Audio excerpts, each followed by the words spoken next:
தமிழ்நாட்டில் திமுக ஆட்சி காலங்களில் 43 அணைகள் கட்டப்பட்டுள்ளதாக முதலமைச்சர் மு க ஸ்டாலின் பெருமிதம் தெரிவித்துள்ளார்.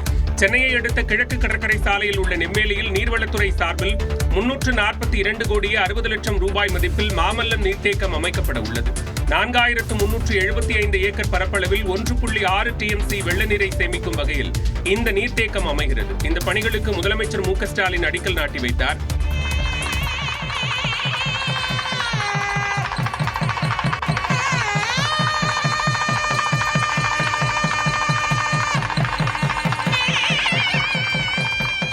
நம்முடைய கழக ஆட்சியில் அணைகளை கட்டலைன்னு ஒரு பெரிய பொய்யை சொல்லுவாங்க.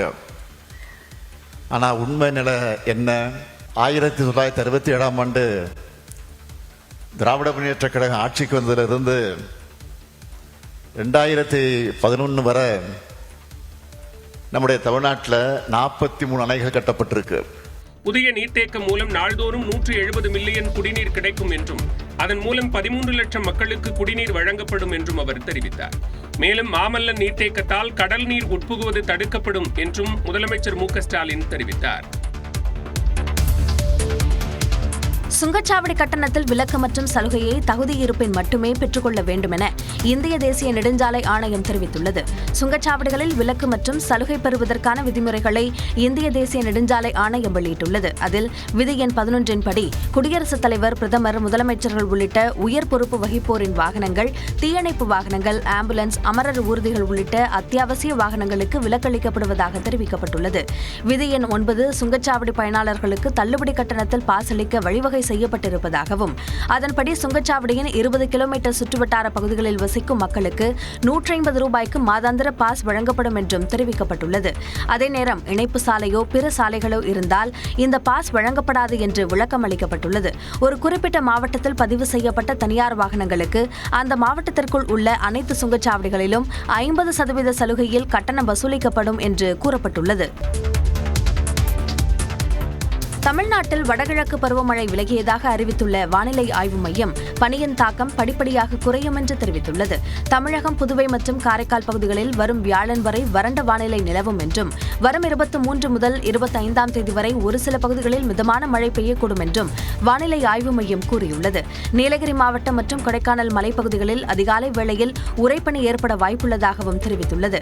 சென்னை மற்றும் புறநகரில் இன்று வானம் ஓரளவு மேகமூட்டத்துடன் காணப்படும் என்றும் அதிகாலையில் லேசான பனிமூட்டம் காணப்படும் என்றும் வானிலை ஆய்வு மையம் கணித்துள்ளது. தமிழ்நாட்டில் குறைந்தபட்ச வெப்பநிலை இயல்பை ஒட்டியே இருக்கும் என்றும் கூறியுள்ளது. இதனிடையே வடகிழக்கு பருவமழை தமிழ்நாடு, புதுவை, காரைக்கால் பகுதிகள் மற்றும் அதனை ஒட்டிய தென்னிந்திய பகுதிகளில் இருந்து விலகியதாக வானிலை ஆய்வு மையம் தெரிவித்துள்ளது.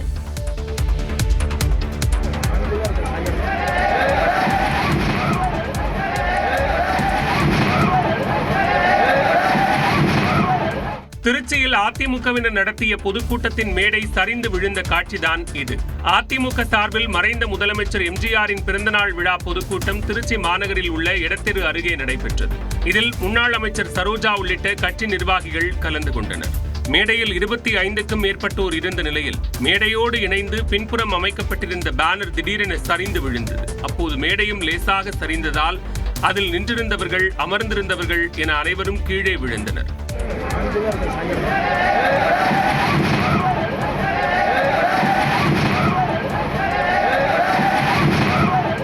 நல்வாய்ப்பாக யாருக்கும் காயம் ஏற்படாத நிலையில் மேடை சரி செய்யப்பட்டு கூட்டம் நடைபெற்றது. கோரிக்கைகளை வலியுறுத்தி சென்னையில் போராட்டம் நடத்திய பகுதி நேர ஆசிரியர்கள் மற்றும் இடைநிலை ஆசிரியர்கள் கைது செய்யப்பட்டனர். தேர்தலின் போது அளித்த வாக்குறுதிப்படி 12,000 பகுதி நேர ஆசிரியர்களை பணி நிரந்தரம் செய்ய கோரி பகுதி நேர ஆசிரியர் சங்கங்களின் கூட்டு இயக்கத்தினர் கடந்த 8ஆம் தேதி முதல் சென்னையில் போராட்டம் நடத்தி வருகின்றனர். அதன்படி சென்னை நுங்கம்பாக்கத்தில் உள்ள பள்ளிக்கல்வித்துறை அலுவலக வளாகத்தில் திங்கட்கிழமை போராட்டத்தில் ஈடுபட்டனர். அவர்களில் ஒரு குழுவினர் அரசு அதிகாரிகளுடன் பேச்சுவார்த்தை நடத்த அழைத்துச் செல்லப்பட்டனர். இதனிடையே தர்ணா போராட்டத்தில் ஈடுபட்ட பகுதி நேர ஆசிரியர்களை காவல்துறை கைது செய்தனர்.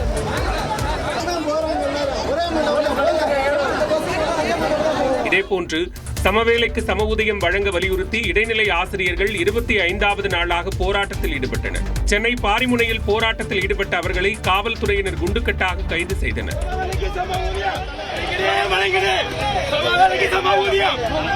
இதனிடையே முதலமைச்சர் மு க ஸ்டாலினை பள்ளிக்கல்வித்துறை அமைச்சர் அன்பில் மகேஷ் சந்தித்தார். ஆசிரியர்களின் போராட்டம் நீடிக்கும் நிலையில் முதலமைச்சருடனான அமைச்சரின் சந்திப்பு முக்கியத்துவம் பெற்றுள்ளது. மண்டல பூஜை மற்றும் மகரவிளக்கு பூஜை நிறைவடைந்ததை அடுத்து சபரிமலை ஐயப்பன் கோவில் நடை அடைக்கப்பட்டது. சபரிமலையில் கடந்த டிசம்பர் மாதம் 27ஆம் தேதி மண்டல பூஜை நடைபெற்றதை தொடர்ந்து கடந்த 14ஆம் தேதி மகரவிளக்கு பூஜை நடைபெற்றது. லட்சக்கணக்கான பக்தர்கள் சபரிமலையில் கூடி மகர ஜோதியை தரிசித்தனர். இதனையடுத்து நாள்தோறும் பல்லாயிரக்கணக்கான பக்தர்கள் குவிந்து ஐயப்பனை தரிசித்து வந்தனர். இந்நிலையில் பக்தர்கள் தரிசனம் செய்வதற்கான காலம் நேற்றுடன் நிறைவடைந்தது. நேற்று இரவு 10 மணி வரை பக்தர்கள் அனுமதிக்கப்பட்டனர். இன்று பக்தர்களுக்கு அனுமதி இல்லாத நிலையில் அதிகாலை 5 மணிக்கு கோயில் நடை திறக்கப்பட்டு நிர்மால்ய தரிசனம், கணபதி ஹோமம் மற்றும் அபிஷேகம் நடைபெற்றது. இதில் பந்தளம் ராஜ குடும்பத்தினர் மட்டுமே பங்கேற்று சாமி தரிசனம் செய்தனர். இதன் பின்னர் தை மாத வழிபாடுகள் முடிந்ததால் கோயில் நடை அடைக்கப்பட்டது. இதனைத் தொடர்ந்து மாசி மாத பூஜைக்காக சபரிமலை ஐயப்பன் கோவில் நடை மீண்டும் அடுத்த மாதம் 12ஆம் தேதி மாலை 5 மணிக்கு திறக்கப்பட்டு 17ஆம் தேதி வரை பூஜைகள் நடைபெறும் என்று தெரிவிக்கப்பட்டுள்ளது. பாஜகவின் தேசிய தலைவராக போட்டியின்றி தேர்வு செய்யப்பட்டுள்ள நிதின் நபீன் இன்று பதவியேற்க உள்ளார். பாஜகவின் தேசிய தலைவராக 2020ஆம் ஆண்டு பொறுப்பேற்ற ஜே.பி. நட்டாவின் 3 ஆண்டு பதவிக்காலம் முடிந்த பின்னரும் மக்களவைத் தேர்தல் உள்ளிட்ட காரணங்களால் அவரது பதவிக்காலம் நீட்டிக்கப்பட்டது. இந்நிலையில் புதிய தலைவரை தேர்வு செய்வதற்கான பணிகள் தொடங்கப்பட்டு செயல் தலைவராக நிதின் நபீன் நியமிக்கப்பட்டார். இதனைத் தொடர்ந்து பாஜக தேசிய தலைவர் தேர்தலுக்கான வேட்புமனு தாக்கல் டெல்லியில் உள்ள பாஜகவின் தலைமை அலுவலகத்தில் நேற்று நடைபெற்றது. நேற்று பிற்பகல் 2 மணி முதல் 4 மணி வரை வேட்புமனு தாக்கல் செய்யலாம் என்று அறிவிக்கப்பட்ட நிலையில் பாஜகவின் செயல் தலைவராக இருக்கும் நிதின் நபீனுக்கு ஆதரவாக 37 மனுக்கள் தாக்கல் செய்யப்பட்டன. தற்போதைய தேசிய தலைவர் ஜே.பி. நட்டா, மத்திய அமைச்சர்கள் அமித்ஷா, ராஜ்நாத் சிங் உள்ளிட்டோர் நிதின் நபீனுக்கு ஆதரவாக மனு அளித்தனர். வேறு யாரும் மனு தாக்கல் செய்யாத நிலையில் பாஜகவின் 12வது தேசிய தலைவராக நிதின் நபீன் போட்டியின்றி தேர்வானார். டெல்லியில் பாஜக தலைமை அலுவலகத்தில் இன்று நடைபெறும் நிகழ்ச்சியில் பிரதமர் மோடி முன்னிலையில் பாஜகவின் தேசிய தலைவராக நிதின் நபீன் பொறுப்பேற்க உள்ளார். கர்நாடகாவில் டிஜிபி அந்தஸ்தில் உள்ள அதிகாரியும் நடிகையின் வளர்ப்பு தந்தையுமான ராமச்சந்திர ராவ் தொடர்புடைய ஆபாச வீடியோ வெளியாகி பரபரப்பு ஏற்பட்டது. தமிழில் வாகா திரைப்படத்தில் நடித்தவர் ரன்யா ராவ். இவர் வெளிநாடுகளிலிருந்து தங்கம் கடத்தி வந்த வழக்கில் கைதாகி சிறையில் உள்ளார். ரன்யா கைதான போது அவ்வழக்கில் தொடர்பு இருப்பதாக கூறி வளர்ப்பு தந்தையான ராமச்சந்திர ராவ் சஸ்பெண்ட் செய்யப்பட்டார். பின்னர் கடந்த ஆண்டு ஆகஸ்டில் மனித உரிமை அமலாக்க பிரிவு டிஜிபியாக நியமிக்கப்பட்டார். அவர் தனது அலுவலகத்தில் சீருடையில் இருக்கும் நிலையில் பெண்களோடு நெருக்கமாக இருப்பது போன்ற வீடியோ வெளியாகி கர்நாடகாவில் பரபரப்பை ஏற்படுத்தியுள்ளது. அந்த 47 வினாடி நீள வீடியோவில் பல்வேறு பெண்களுடன் அவர் நெருக்கமாக இருப்பது போன்று காட்சிகள் இடம்பெற்றுள்ளன. இந்த வீடியோ வெளியானதை தொடர்ந்து அவர் மீது நடவடிக்கை எடுக்க வேண்டும் என கர்நாடக உள்துறை அமைச்சரிடம் எதிர்க்கட்சிகள் வலியுறுத்தி வருகின்றன. அது பொய்யான வீடியோ என ராமச்சந்திர ராவ் மறுப்பு தெரிவித்துள்ள நிலையில் அவர் 10 நாட்கள் விடுப்பில் சென்றுள்ளார். அவர் தொலைபேசி அழைப்புகளுக்கு பதிலளிக்காமல் தவிர்ப்பதாக தகவல்கள் தெரிவிக்கின்றன. அதிமுக பொதுச் செயலாளர் எடப்பாடி பழனிசாமியை சந்தித்ததாக வெளியான தகவலை தமிழ்நாடு கொங்கு பேரவைத் தலைவர் தனியரசு மறுத்துள்ளார். தமிழ்நாடு சட்டமன்ற தேர்தல் நெருங்கும் சூழலில் கூட்டணியை பலப்படுத்த முனைப்பில் திமுக, அதிமுக கட்சிகள் தீவிரம் காட்டி வருகின்றன. அந்த வகையில் 2011 மற்றும் 2016 ஆகிய சட்டமன்ற தேர்தல்களில் அதிமுக கூட்டணியில் அங்கம் வகித்த தமிழ்நாடு கொங்கு பேரவை கட்சியை மீண்டும் கூட்டணிக்குள் இழுக்க எடப்பாடி பழனிசாமி தீவிரம் காட்டுவதாக கூறப்படுகிறது.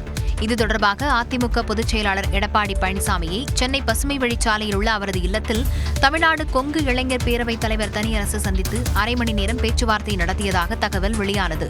ஆனால் எடப்பாடி பழனிசாமியை சந்திக்கவில்லை என தனியரசு விளக்கம் அளித்துள்ளார்.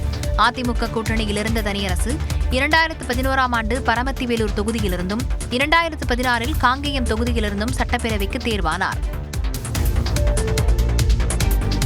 பிரதமர் மோடி தமிழ்நாடு வரும் நிலையில் தமிழக பாஜக நிர்வாகிகளுடன் மேலிட பொறுப்பாளர் பியூஷ் கோயல் ஆலோசனை நடத்தினார். தமிழ்நாட்டில் தேர்தல் பணிகளை தீவிரப்படுத்தியுள்ள பாஜக அதிமுகவுடன் கூட்டணி பேச்சுவார்த்தை நடத்த பியூஷ் கோயல் தலைமையிலான குழுவை அமைத்துள்ளது. இந்த நிலையில் பிரதமர் நரேந்திர மோடி வரும் 23ஆம் தேதி மதுராந்தகத்தில் நடைபெறும் பரப்புரை கூட்டத்தில் பங்கேற்கிறார். இந்த ஏற்பாடுகள் குறித்தும் கூட்டணியை வலுப்படுத்துவது குறித்தும் டெல்லி சென்றுள்ள தமிழ்நாடு பாஜக தலைவர்களுடன் பியூஷ் கோயல் ஆலோசனை நடத்தினார். இதில் மத்திய அமைச்சர் எல் முருகன், தமிழ்நாடு மாநில பாஜக தலைவர் நயினார் நாகேந்திரன், பாஜக தேசிய மகளிரணி தலைவி வானதி ஸ்ரீனிவாசன், முன்னாள் தலைவர்கள் தமிழிசை, எச் ராஜா உள்ளிட்டோர் கலந்து கொண்டனர். இதனிடையே தமிழக பாஜக முன்னாள் தலைவர் அண்ணாமலையும் டெல்லி சென்றுள்ளார். இந்நிலையில் 21ஆம் தேதி சென்னை வரும் பியூஷ் கோயல் கூட்டணி பணிகளை தீவிரப்படுத்துவார் என தெரிகிறது. கேரளாவில் காங்கிரஸ் கூட்டணி ஆட்சியை கைப்பற்றும் என மக்களவை எதிர்க்கட்சித் தலைவர் ராகுல் காந்தி நம்பிக்கை தெரிவித்துள்ளார். தமிழ்நாடு, கேரளா, மேற்குவங்கம் உள்ளிட்ட 5 மாநிலங்களுக்கான சட்டப்பேரவைத் தேர்தல் இன்னும் சில மாதங்களில் நடைபெறவுள்ளது. இந்நிலையில் கேரள மாநிலம் எர்ணாகுளத்தில் நடைபெற்ற நிகழ்ச்சியில் மக்களவை எதிர்க்கட்சித் தலைவர் ராகுல் காந்தி பங்கேற்றார். அப்போது நிர்வாகிகள் மத்தியில் பேசிய ராகுல் காந்தி உள்ளாட்சித் தேர்தலில் காங்கிரஸ் பெற்ற வெற்றியை குறிப்பிட்டு வரும் சட்டப்பேரவைத் தேர்தலுக்கான முடிவை மக்கள் உரக்கத் தெரிவிப்பதாக கூறினார். And the Congress party going to do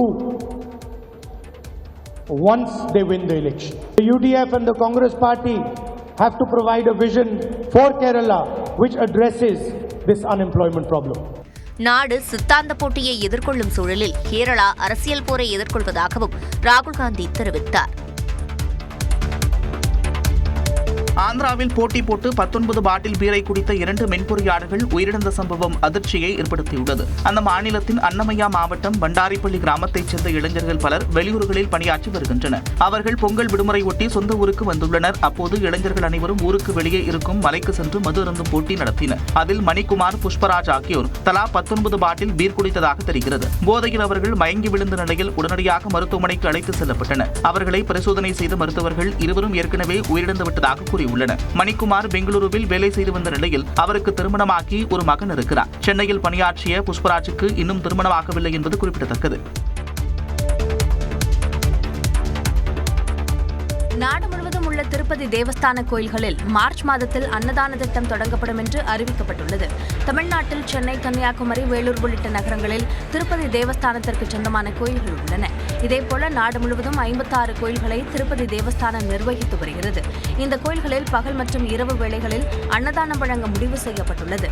இது தொடர்பாக திருப்பதி தேவஸ்தானம் வெளியிட்டுள்ள அறிவிப்பில் மார்ச் மாத இறுதி வாரத்தில் அன்னதானம் வழங்கும் திட்டம் தொடங்கப்படும் என்று தெரிவிக்கப்பட்டுள்ளது. மேலும் சென்னை கோயம்பேடு அருகே திருப்பதி தேவஸ்தானத்திற்கு ஒதுக்கப்பட்டுள்ள இடத்தில் விரைவில் கோயில் கட்ட நடவடிக்கை எடுக்கப்படும் என்றும் தெரிவிக்கப்பட்டுள்ளது. சென்னையில் ஆபரண தங்கத்தின் விலை ஒரே நாளில் சவரனுக்கு 1360 ரூபாய் அதிகரித்து 1,07,000 ரூபாயை கடந்து புது உச்சம் தொட்டுள்ளது. உலகளாவிய பொருளாதார மந்தநிலை மற்றும் மேற்கத்திய நாடுகளுக்கு இடையிலான போர் பதற்றம் காரணமாக தங்கத்தின் விலை தொடர் ஏற்றத்தை சந்தித்து வருகிறது. அந்த வகையில் வாரத்தின் முதல் வர்த்தக நாளான திங்கட்கிழமை கிராமுக்கு 170 ரூபாய் உயர்ந்து 13,450 ரூபாய்க்கு விற்பனையாகிறது. ஒரு சவரன் ஆபரண தங்கத்தின் விலை 360 ரூபாய் அதிகரித்து 1,07,600 ரூபாயாக நிர்ணயிக்கப்பட்டுள்ளது. வெள்ளி விலையும் கிராமுக்கு 8 ரூபாய் உயர்ந்து 1 கிராம் 318 ரூபாய்க்கும் 1 கிலோ கட்டி வெள்ளி 3,18,000 ரூபாய்க்கும் விற்பனையாகிறது. அதாவது நமக்கு குழந்தைங்க பிறந்திருக்கும் போது அவங்க மோதிரம் ஏதாவது பண்ணி போட்டிருப்பாங்க. இப்போ நம்ம திரும்ப செய்யணுங்கும் போது ரேட்டு கூட்டிகிட்டே போகுது. ஒரு சின்ன பேபி மோதிரம் கூட நம்மளால வாங்க முடிய மாட்டேங்குது. கஷ்டப்படுறவங்களுக்கு அதெல்லாம் வாங்க முடியாது. வருஷத்துல ஒரு நாள் வட்டிக்கு கொடுத்து வாங்கினாலும் கூட அந்த நகையை வாங்க முடியாம போகுது. தற்போதைய நிலையில் விலை குறைவதற்கான வாய்ப்பில்லை என்று தங்கம், வைர நகை வியாபாரிகள் சங்க தலைவர் ஜெயந்திலால் சலானி கூறியுள்ளார். எப்பொழுது எவ்வளவு உச்சம் போகும் அப்படிங்கிற அளவெல்லாம் சொல்ல முடியாத அளவுக்கு இதனுடைய உச்சம் பெரிய அளவில் இருக்கும் என்று மட்டும் நிச்சயமாக நம்பலாம். காரணம் என்ன என்றால் பெரும்பாலான நாடுகளில் உள்ள முதலீட்டாளர்கள் தொடர்ந்து பெருமளவில் அதன் மீது முதலீடு செய்து வருவதும், அது மட்டுமல்லாமல் அமெரிக்க டாலருடைய மதிப்பு வீழ்ச்சி போன்ற காரணங்கள் மற்றும் பெரிய வல்லரசு நாடுகள் தங்களிடம் இருப்பாக வைத்துள்ள அமெரிக்க டாலர்களை தங்கமாக மாற்ற தொடங்கியிருப்பதும் வரும் காலங்களில் தங்கம் மற்றும் வெள்ளியினுடைய விலை பெரிய அளவில் உயர காத்துக் கொண்டிருக்கிறது. கடந்த 19 நாட்களில் மட்டும் தங்கத்தின் விலை 8% உயர்ந்துள்ளது. திருவாரூர் மாவட்டம் வெள்ளக்குடியில் சாலையில் வாக்காளர் அடையாள அட்டைகள் வீசப்பட்டது குறித்து காவல்துறையினர் விசாரணை நடத்தி வருகின்றனர். விவேகானந்தர் நகர் சாலையோரத்தில் 500க்கும் மேற்பட்ட வாக்காளர் அடையாள அட்டைகள் சிதறி கிடந்தன. நாகை மாவட்டத்தைச் சேர்ந்தவர்களின் அடையாள அட்டை என தெரியவந்த நிலையில் அவற்றை வீசியது யார் என காவல்துறையினர் விசாரணை மேற்கொண்டு வருகின்றனர். மயிலாடுதுறை மாவட்டம் திருவிளையாட்டம் கிராமத்தில் உள்ள அண்ணாமலையார் கோவிலில் மாணிக்க வாசகர் சிலை கண்டெடுக்கப்பட்டது. கோயிலின் முன்புறம் உள்ள விநாயகர் சிலை கீழே உள்ள பீடத்தை சரி செய்யும் பணி நடைபெற்ற போது 1 அடி உயரமுள்ள மாணிக்க வாசகர் உலோகச் சிலை கிடைக்கப்பெற்றது. சிலைக்கு கிராம மக்கள் வழிபாடு நடத்திய நிலையில் சிலை தரங்கம்பாடி தாலுகா அலுவலகத்தில் ஒப்படைக்கப்பட்டது. கன்னியாகுமரி மாவட்டம் ஆறுகாணி மலைப்பகுதிகளில் சேதமடைந்த சோலார் மின் விளக்குகளை சீரமைக்க கிராம மக்கள் கோரிக்கை விடுத்துள்ளனர். 3 மாதங்களுக்கு முன்பு சூறைக்காற்று வீசிய போது உயர்கோபுர சோலார் மின் விளக்குகள் சேதமடைந்தன. இதனால் 3 மாதங்களாக இரவில் கிராம பகுதிகள் இருள் சூழ்ந்து காணப்படுவதால் பொதுமக்களிடையே அச்சம் நிலவுகிறது. கடையாலுமூடு பேரூராட்சி நிர்வாகத்திடம் கோரிக்கை விடுத்தும் எந்த நடவடிக்கையும் எடுக்கவில்லை என்று பொதுமக்கள் குற்றம் சாட்டியுள்ளனர். நடிகராக இருந்து அரசியலுக்கு வந்தாலும் எம்ஜிஆர் போல தற்போது இருக்கும் நடிகர்கள் இல்லை என கிருஷ்ணகிரியில் நடந்த நிகழ்ச்சியில் தவிக தலைவர் விஜயை அதிமுக துணை பொதுச் செயலாளர் KP முனுசாமி விமர்சித்துள்ளார். நடிகர்கள் உடனே பாட்டில் ஓபன் பண்ணிடுவான், சாராயத்தை குடிச்சுவான், 4 பொண்ணுங்களோட டான்ஸ் போடுவான், 100 பேர் அடிக்கிற மாதிரி ஷோ காட்டுவான். அவங்கெல்லாம் அரசியலுக்கு வந்து என்னத்தை பண்ண போறாங்க? தருமபுரி அரசு மருத்துவமனையில் பிரசவத்திற்கு அனுமதிக்கப்பட்ட பெண்ணின் சிறுகுடலில் தவறுதலாக அறுவை சிகிச்சை செய்ததாக உறவினர்கள் ஆட்சியரிடம் புகார் அளித்துள்ளனர். கோயில் கொட்டாயைச் சேர்ந்த முனியம்மாள் தருமபுரி அரசு மருத்துவமனையில் பிரசவத்திற்காக அனுமதிக்கப்பட்ட நிலையில் அவரது சிறுகுடலில் மருத்துவர்கள் தவறாக அறுவை சிகிச்சை செய்ததாக உறவினர்கள் குற்றம் சாட்டினர். இதையடுத்து அறுவை சிகிச்சை செய்த மருத்துவர்கள் மீது நடவடிக்கை எடுக்க ஆட்சியரிடம் உறவினர்கள் மனு வழங்கினர். ஈரோடு மாவட்டம் கோபிச்செட்டிப்பாளையம் அருகே குடும்ப தகராறில் துப்பாக்கியால் சுட்ட அதிமுக பிரமுகரை பிடித்து காவல்துறையினர் விசாரித்து வருகின்றனர். ஆண்டவர் மலையைச் சேர்ந்த கோபிநாத் என்பவர் அதிமுகவில் ஈரோடு மேற்கு மாவட்ட மாணவர் அணி இணை செயலாளராக உள்ளார். இவர் ஞாயிறன்று இரவு தனது மனைவி பிருந்தாவிடம் மதுபோதையில் தகராறில் ஈடுபட்டதாக தெரிகிறது. தகவல் அறிந்து சென்ற பிருந்தாவின் தந்தையும் சகோதரரும் கோபிநாத்தை தாக்கியதாக கூறப்படுகிறது. இதனால் ஆத்திரமடைந்த கோபிநாத் வீட்டில் வைத்திருந்த உரிமம் பெற்ற துப்பாக்கியை எடுத்து வானத்தை நோக்கி சுட்டார். இது தொடர்பாக காவல்துறையினர் விசாரணை மேற்கொண்டு வருகின்றனர். ஜல்லிக்கட்டு மீதான தடையை நீக்கக்கோரி போராட்டத்தில் ஈடுபட்டது தொடர்பான வழக்கிலிருந்து அமைச்சர் கோவி செழியன் விடுவிக்கப்பட்டுள்ளார். 2017ஆம் ஆண்டு ஜனவரி 20ஆம் தேதி கும்பகோணத்தில் திமுகவினர் ரயில் மறியலில் ஈடுபட்டனர். இது தொடர்பாக அமைச்சர் கோவி செழியன், MP கல்யாணசுந்தரம், MLA சாக்கோட்டை அன்பழகன், கும்பகோணம் துணை மேயர் தமிழழகன் உள்ளிட்டோர் மீது வழக்கு பதிவு செய்யப்பட்டது. இந்த வழக்கை விசாரித்த தஞ்சை நீதிமன்றம் கோவி செழியன் உள்ளிட்ட 4 பேரையும் விடுவித்தது. வேலூரில் அரசு உதவி பெறும் பள்ளியில் பல்லி விழுந்த சத்துணவு சாப்பிட்ட மாணவர்களுக்கு வாந்தி மயக்கம் ஏற்பட்டதால் பரபரப்பு நிலவியது. பள்ளியில் 250 மாணவர்களுக்கு தினமும் சத்துணவு வழங்கப்படும் நிலையில் திங்கட்கிழமையன்று 25 மாணவர்களுக்கு உணவு வழங்கப்பட்ட பிறகு அதில் பல்லி இறந்து கிடந்தது தெரியவந்தது.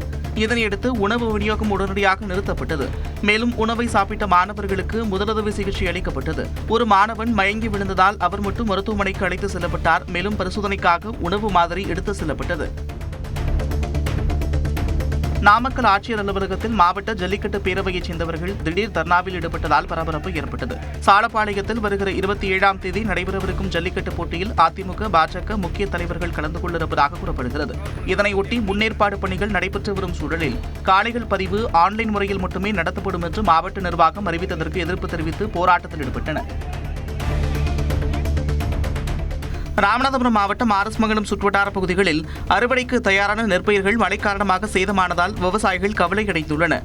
ஊரணங்குடி, உப்பூர் உள்ளிட்ட கிராமங்களில் சுமார் 6000 ஏக்கர் பரப்பளவில் நெல் சாகுபடி செய்யப்பட்டிருக்கும் நிலையில் மழை மற்றும் கண்மாய்களிலிருந்து வெளியேறிய உபரிநீர் விளைநிலங்களுக்குள் புகுந்து பயிர் பாதிப்பை ஏற்படுத்தியதாக கூறப்படுகிறது. முறையான வடிகால் வசதி ஏற்படுத்தி தரக்கோரி அழுகிய பயிர்களுடன் விவசாயிகள் மாவட்ட ஆட்சியரிடம் கோரிக்கை மனு அளித்தனர். 1 கோடி ரூபாய் மான நஷ்ட ஈடு கேட்டு முன்னாள் MP KC பழனிசாமி தாக்கல் செய்த மனு தொடர்பாக அதிமுக பொதுச் செயலாளர் எடப்பாடி பழனிசாமி பதிலளிக்க சென்னை உயர்நீதிமன்றம் உத்தரவிட்டது. தனக்கு எதிராக களங்கம் கற்பிக்கும் வகையில் அவதூறு பரப்பியதால் ஏற்பட்ட மன உளைச்சலுக்கு 1 கோடி ரூபாய் கேட்டு மனு தாக்கல் செய்யப்பட்டது. அதில் தனக்கு எதிராக அவதூறு கருத்துக்களை தெரிவிக்க எடப்பாடி பழனிசாமிக்கு தடை விதிக்க வேண்டும் என்றும் கூறப்பட்டது. இந்த வழக்கின் விசாரணையை பிப்ரவரி 13ஆம் தேதிக்கு ஒத்திவைத்து நீதிபதி P. தனபால் உத்தரவிட்டார். அறந்தாங்கி அருகே கண்டிச்சாங்காட்டில் வேளாண் துறை அதிகாரிகளை கண்டித்து விவசாயிகள் கவன ஈர்ப்பு ஆர்ப்பாட்டத்தில் ஈடுபட்டனர்.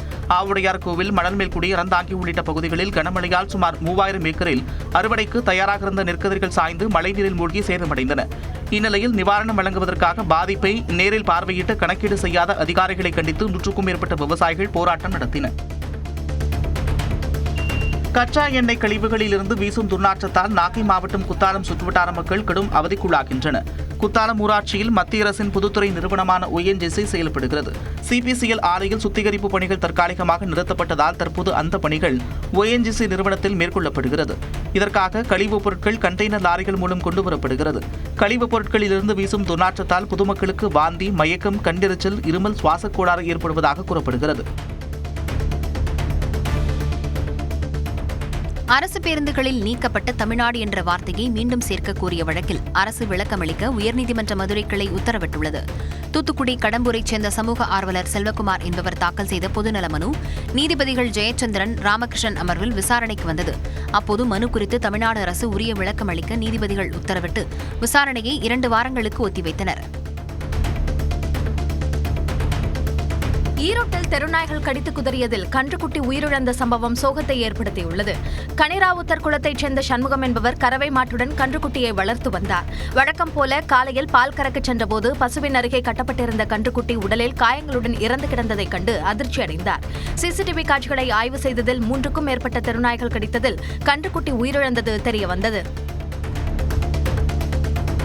சேலம் மாவட்டம் ஆத்தூர் அருகே 11 வயது சிறுமிக்கு பாலியல் தொல்லை கொடுத்த 50 வயது நபர் போக்சோ சட்டத்தின் கீழ் கைது செய்யப்பட்டார். பொங்கல் பண்டிகைக்காக பாட்டி வீட்டிற்கு சென்ற சிறுமி விளையாட்டுப் போட்டிகளில் பங்கேற்றுள்ளார். அப்போது சிறுமிக்கு மயக்கம் வந்ததால் அவரது தந்தை பெரியசாமி என்பவரின் வீட்டில் விட்டுவிட்டு சென்றுள்ளார். அப்போது சிறுமிக்கு பெரியசாமி பாலியல் தொல்லை கொடுத்த நிலையில் காவல்துறையில் புகார் அளிக்கப்பட்டது. இதையடுத்து விசாரணை நடத்திய காவல்துறையினர் பெரியசாமியை கைது செய்தனர். இளைஞர்கள் தலைவர்களாக உருவாக முன்வர வேண்டும் என்று மத்திய அமைச்சர் நிதின் கட்கரி அழைப்பு விடுத்துள்ளார். மகாராஷ்டிராவின் நாக்பூரில் நடைபெற்ற நிகழ்ச்சி ஒன்றில் பேசிய அவர், மூத்தவர்கள் புதிய தலைமுறைக்கு வழிவிட வேண்டும் என்று கேட்டுக் கொண்டார். பல்வேறு தொழில் முனைவோரை உருவாக்க உதவும் வகையில் தொழில்துறை வளர்ச்சி அமைப்பை செயல்படுத்தி வரும் தொழிலதிபர் ஆஷிஷ் காலேவின் பணிகளை அமைச்சர் கட்கரி பாராட்டினார். ரஷ்ய கூட்டமைப்பின் தன்னாட்சி பெற்ற குடியரசுகளில் ஒன்றான தட்டார்ஸ்தான் குடியரசின் பகல்மா நகரின் தொழிற்சாலை ஒன்றில் கிரேன் ஒன்று முறிந்து விழுந்து விபத்துக்குள்ளானது. பணியாளர்கள் வழக்கமாக பணி செய்யும் நேரத்தின் போது இந்த விபத்து நிகழ்ந்துள்ளது. 63 வயதான பெண் ஒருவர் கிரேனின் கீழே இருந்த அலுவலகத்தில் இருந்ததால் அவருக்கு காயம் ஏற்பட்டது. அமெரிக்காவின் தெற்கு புளோரிடாவில் மனித உதவியின்றி தன்னிச்சையாக இயங்கும் உணவு விநியோகம் செய்யும் ரோபோ ஒன்று தண்டவாளத்தில் சிக்கிக் கொண்டதால் ரயிலில் அடிபட்டு நொறுங்கியது. 15 நிமிடங்களுக்கு தண்டவாளத்தில் சிக்கிக் கொண்டு மீள முடியாமல் தவித்த ரோபோ ரயிலில் அடிபட்டு நொறுங்கியது.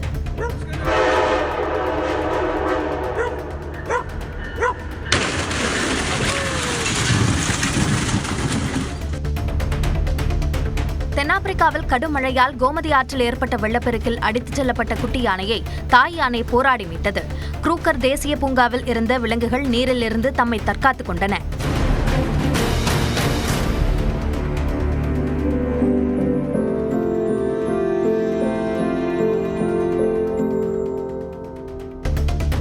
ராமநாதபுரம் மாவட்டம் திருப்புல்லானி அருகே தோப்பு வலசை கடற்பகுதியில் இலங்கைக்கு கடத்துவதற்காக பதுக்கி வைக்கப்பட்டிருந்த 116 கிலோ கஞ்சா பறிமுதல் செய்யப்பட்டது. ரகசிய தகவலின் அடிப்படையில் தோப்பு வலசை கடற்கரையில் ரோந்து சென்ற சுங்கத்துறை அதிகாரிகள் அங்கு நிறுத்தப்பட்டிருந்த வாகனத்தில் பதுக்கி வைத்திருந்த 40 லட்சம் ரூபாய் மதிப்பிலான கஞ்சா பொட்டலங்களை பறிமுதல் செய்தனர்.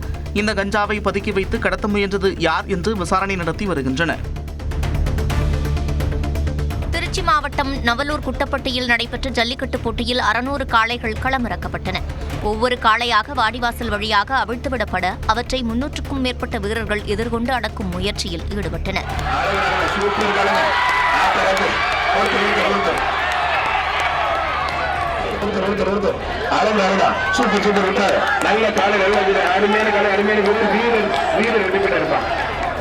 இதில் அடங்காத காளைகளின் உரிமையாளர்களுக்கும் அடக்கிய மாடுபிடி வீரர்களுக்கும் cycle, mixie, grinder, cooker, fan, மெத்தை, கட்டில் உள்ளிட்டவை பரிசாக வழங்கப்பட்டன.